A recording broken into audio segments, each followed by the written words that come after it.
तो बच्चों, दक्षता अभ्यास एक यच के 6 प्रश्नों को हमने हल कर लिया है। आज हम 7वें प्रश्न से हल करना शुरू करेंगे। तो 7वां प्रश्न है, अपनी अभ्यास पुस्तिका में उतार कर प्रत्येक वर्ग में उपयुक्त चिन्ह greater than, equal to, less than या बड़ा है, बराबर, छोटा है लगाइए। तो इसमें जो भी चिन्ह उपयुक्त है वो हमें यहां पर लगाना है। तो पहला प्रश्न, इसका पहला खंड है निरपेक्ष मान ऋण 3/4। उसके बाद ये खाली स्थान है। फिर निरपेक्ष मान ऋण 3/4 धन 5/8। तो आइए देखते हैं इसमें कौन सा चिन्ह लगता है, इसको हल करके देखते हैं।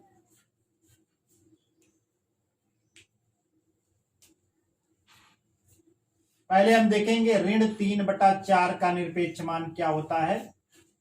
तो इसका निरपेक्ष मान ऋण चिन्ह हट जाएगा, ये हो जाएगा 3/4। और इसका निरपेक्ष मान क्या होगा, ऋण 3/4 धन 5/8। ये बराबर हो जाएगा आपका 4 और 8 का आप लघुत्तम लीजिए तो आपको 8 प्राप्त हो जाएगा। तो ये हो जाएगा ऋण 3 ये बटा 8 लिख लीजिए।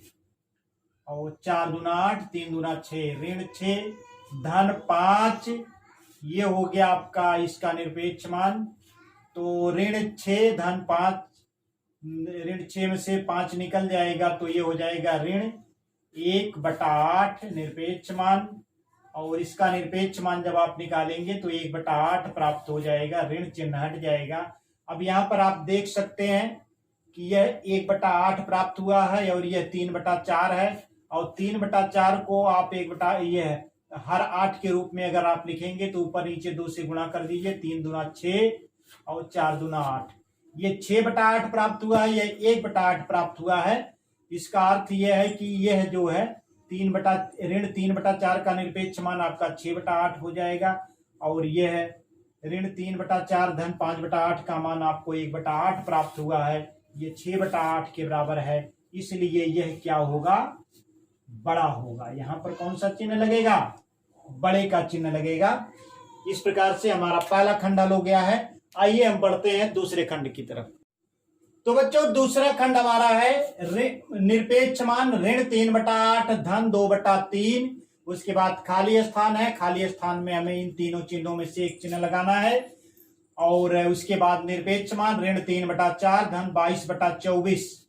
तो आइए देखते हैं इसको एक एक करके किसका मान कितना होता है।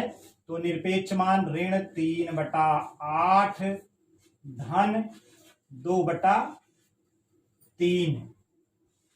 तो इसका निरपेक्ष मान आप देखते हैं कितना होता है। ये बराबर हो जाएगा आपका 8 और 3 का लघुत्तम आप ले लीजिए तो आपको प्राप्त हो जाएगा 24 प्राप्त हो जाएगा। और 8 त्रिक 24, 3 त्रिक को 9, ऋण 9 हो जाएगा। और 3 अट्ठे 24, 8 दूना 16 धन 16 हो जाएगा।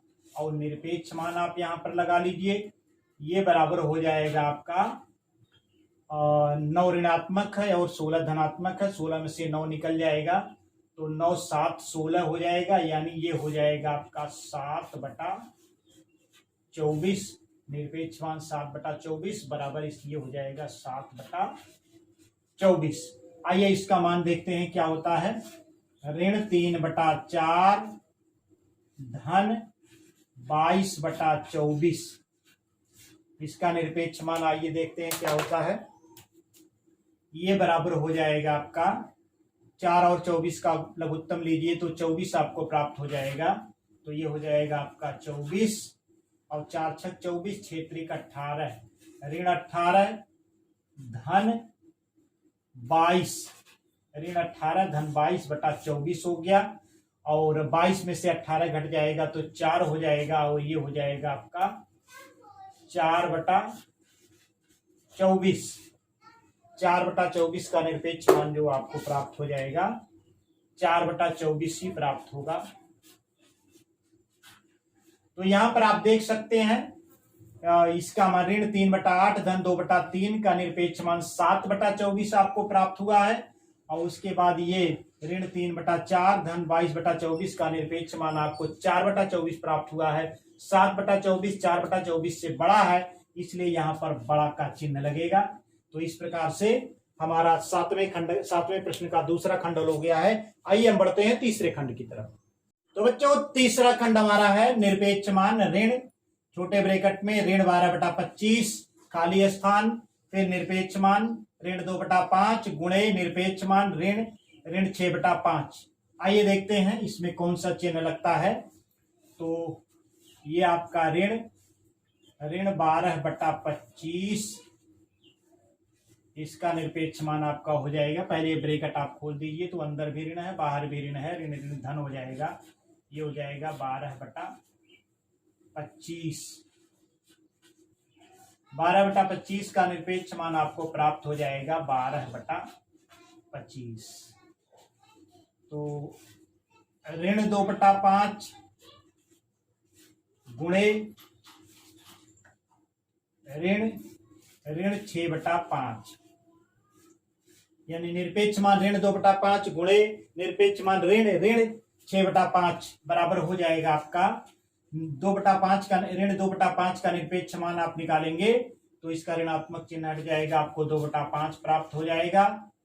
फिर गुणे का चिन्ह लगाइए, फिर निरपेक्ष मान ऋण ये धन हो जाएगा 6/5 हो जाएगा, और 6/5 का निरपेक्ष मान 6/5 आपको प्राप्त हो जाएगा, गुणे 6/5 ये हो जाएगा 6 दूना 12/25।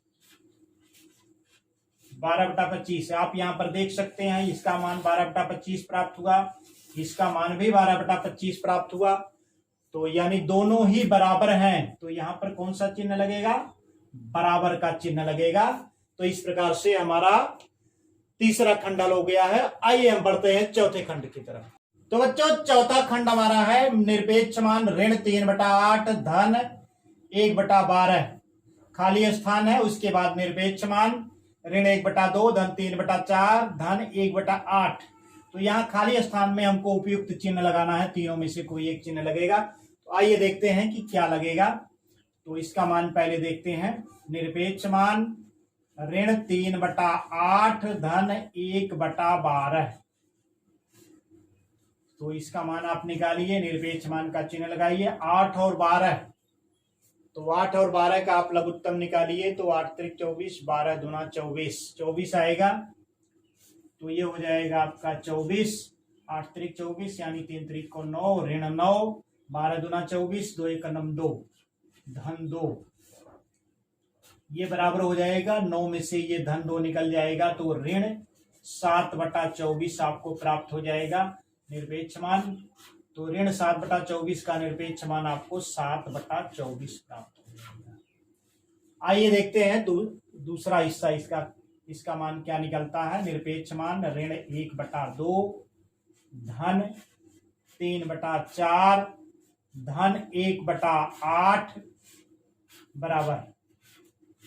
यहां पर देखिए तीनों के हर अलग अलग हैं, 2 4 और 8। तो इसका आपको 4 3 12 4 चौक को 16 8 दूना 16 और लघुत्तम निकाल लीजिए, तो इसका लघुत्तम 8 आ जाएगा। तो ये हो गया हमारा 8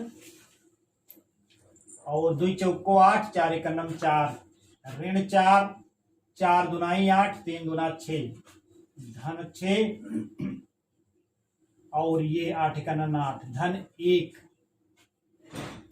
निरपेक्ष मान का चिन्ह लगाइए, ये बराबर हो जाएगा आपका 6 1 7 और 7 में से 4 घट जाएगा तो आपको 3 प्राप्त हो जाएगा। 3/8 निरपेक्ष मान, तो ये हो जाएगा 3/8 का निरपेक्ष मान आपको 3/8 ही प्राप्त होगा।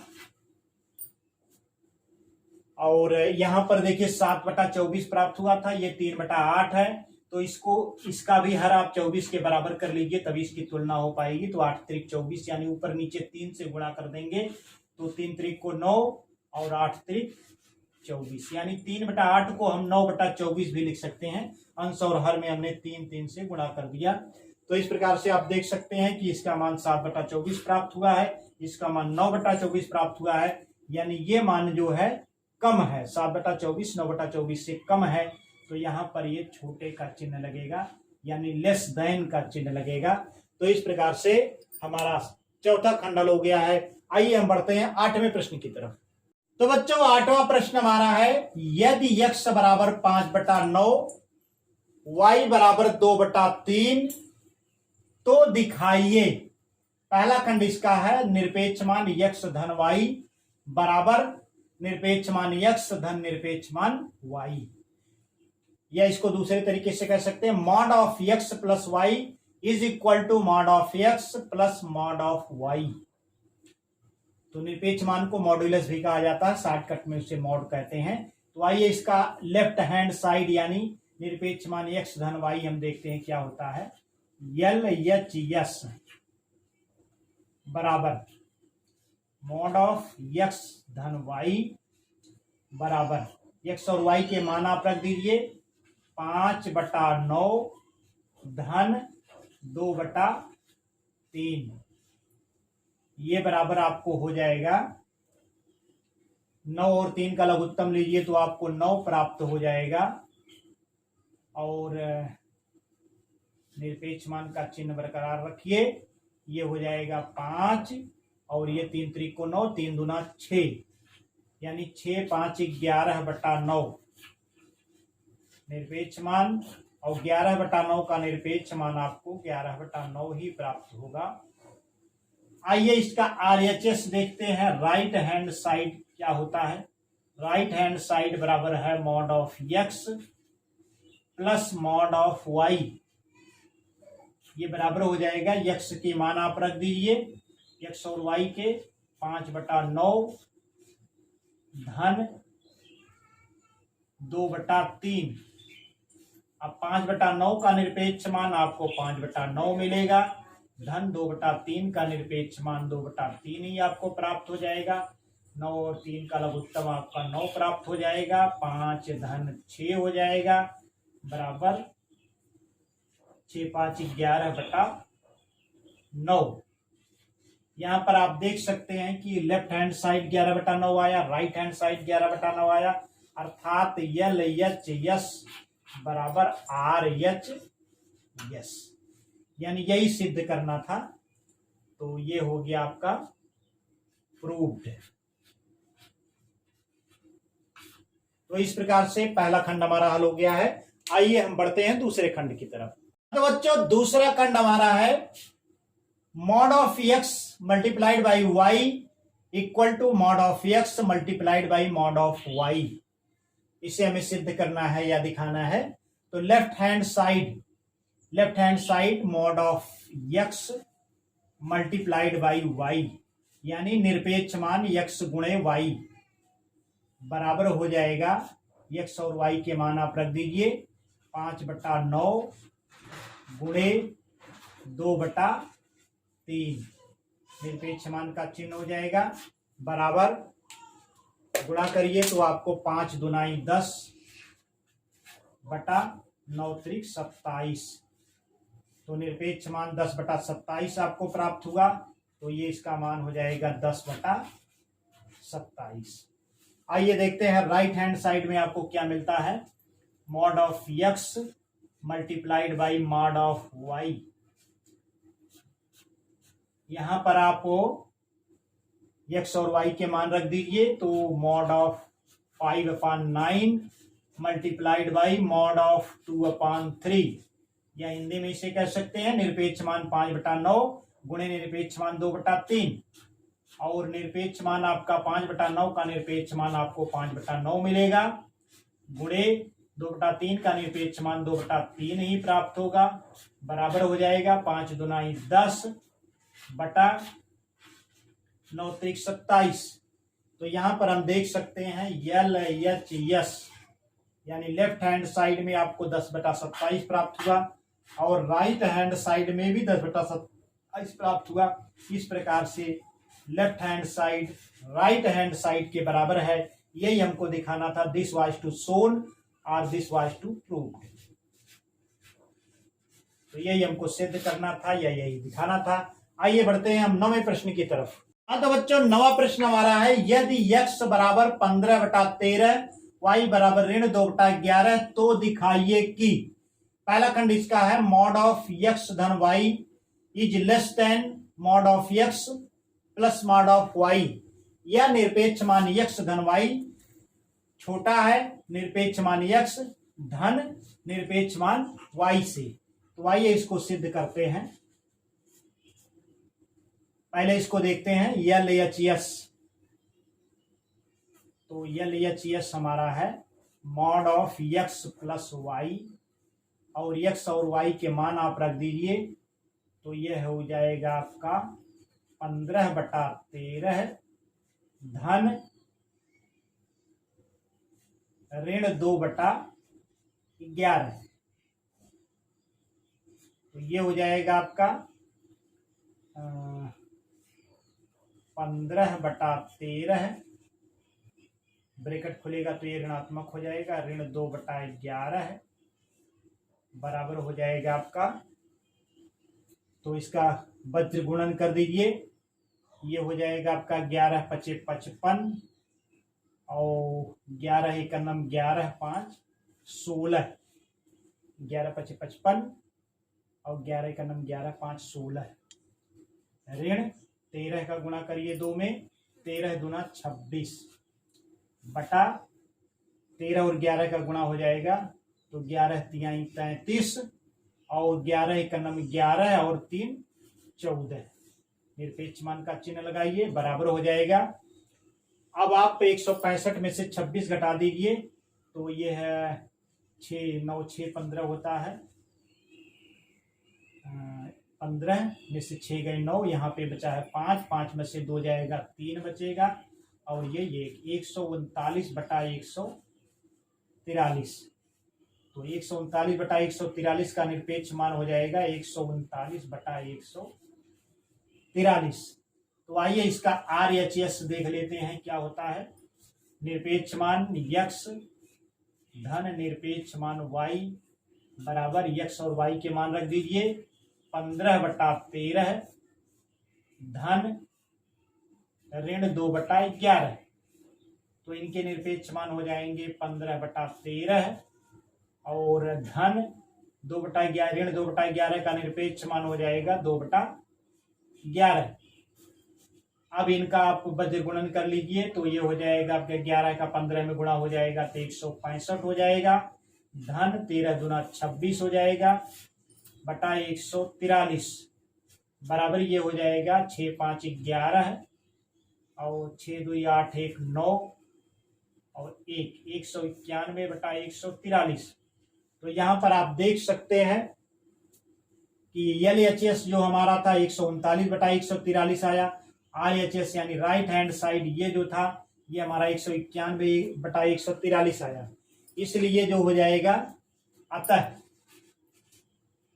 क्या होगा, निरपेक्ष मान x धन y छोटा होगा, क्योंकि 139 छोटा है 191 से, निरपेक्ष मान x धन निरपेक्ष मान y। यही हमको दिखाना था। दिस वाज टू शो और दिस वाज टू प्रूव। तो इस प्रकार से हमारा 9वें प्रश्न का पहला खंड हल हो गया है। आइए हम बढ़ते हैं दूसरे खंड की तरफ। हाँ तो बच्चों 9वें प्रश्न का हमारा दूसरा खंड है, mod of x multiplied by y equal to mod of x multiplied by mod of y, या निरपेक्ष मान x गुणे y बराबर निरपेक्ष मान x गुणे निरपेक्ष मान y। तो आइए देखते हैं इसका लेफ्ट हैंड साइड। तो ये हो जाएगा निरपेक्ष मान x गुणे y का निरपेक्ष मान x और y के आप मान रख दीजिए, तो ये हो जाएगा 15/13 गुणे -2/11। आप गुणा कर लीजिए इसको, 15 दूना 30, ऋणात्मक चिन्ह के साथ ये हो जाएगा, और ये हो जाएगा आपका 11×3 = 33, 11×1 = 11, 3 14, 30/143 बराबर ये हो जाएगा, निरपेक्ष मान निकालेंगे तो ऋण चिन्ह हट जाएगा, ये हो जाएगा 30/143। आइए राइट हैंड साइड इसका देखते हैं।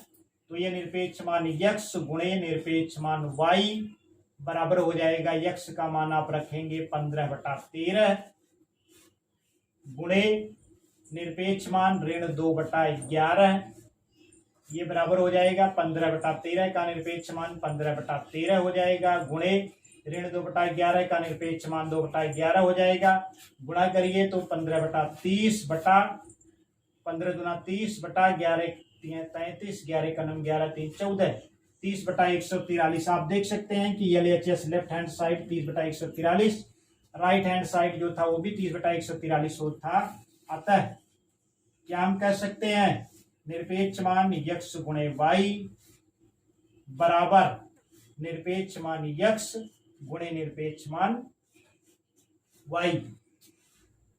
तो यही हमको दिखाना था। तो ये हो जाएगा SHOWN, शोड माने दिखाया या प्रूव्ड सिद्ध किया। तो इस प्रकार से हमारा 9वां प्रश्न हल हो गया है। आइए हम बढ़ते हैं 10वें प्रश्न की तरफ। तो बच्चों 10वां प्रश्न हमारा है, ऐसी दो परिमेय संख्याएं ज्ञात कीजिए जिनके निरपेक्ष मान 1/2 हैं। तो ऐसी दो परिमेय संख्याएं आपकी हो जाएंगी। पहली बात तो आप लिख लीजिए धन 1/2, दूसरी परिमेय संख्या हो जाएगी ऋण 1/2, तीसरी परिमेय संख्या ऋण 1/2। तो ये हो गई 3 परिमेय संख्या हो गई। आइए इनके निरपेक्ष मान देख लेते हैं। धन 1/2 का निरपेक्ष मान आप निकालेंगे। निरपेक्ष मान धन या ऋण चिन्ह से मुक्त होता है तो इसका निरपेक्ष मान आपका आ जाएगा 1/2। ऋण 1/2 का आप निरपेक्ष मान निकालेंगे तो ये क्योंकि निरपेक्ष मान धन या ऋण चिन्ह से मुक्त होता है तो ये ऋण चिन्ह हट जाएगा, तो इसका निरपेक्ष मान 1/2 आ जाएगा। तीसरी परिमेय संख्या जो है आपकी ऋण 1/2, इसका निरपेक्ष मान आप निकालेंगे तो ये हो जाएगा आपका धन या ऋण चिन्ह से मुक्त होता है तो ऋण चिन्ह हट जाएंगे, तो इसका भी निरपेक्ष मान आपको 1/2 ही प्राप्त होगा। तो इस प्रकार से ये परिमेय संख्याएं आपको प्राप्त हो गई। क्योंकि 2 ही परिमेय संख्याएं लिखनी थी तो आंसर बराबर हो जाएगा आपका ऋण 1/2, ऋण 1/2, धन 1/2। ये परिमेय संख्याएं हो गई जिनके निरपेक्ष मान जो हमारे क्या हो जाएंगे 1/2 ही प्राप्त होंगे। तो इस प्रकार से हमारा अभ्यास 1H हल हो चुका है। एक नए वीडियो को लेकर के नए अभ्यास के साथ पुनः मिलेंगे, तब तक के लिए नमस्कार, धन्यवाद।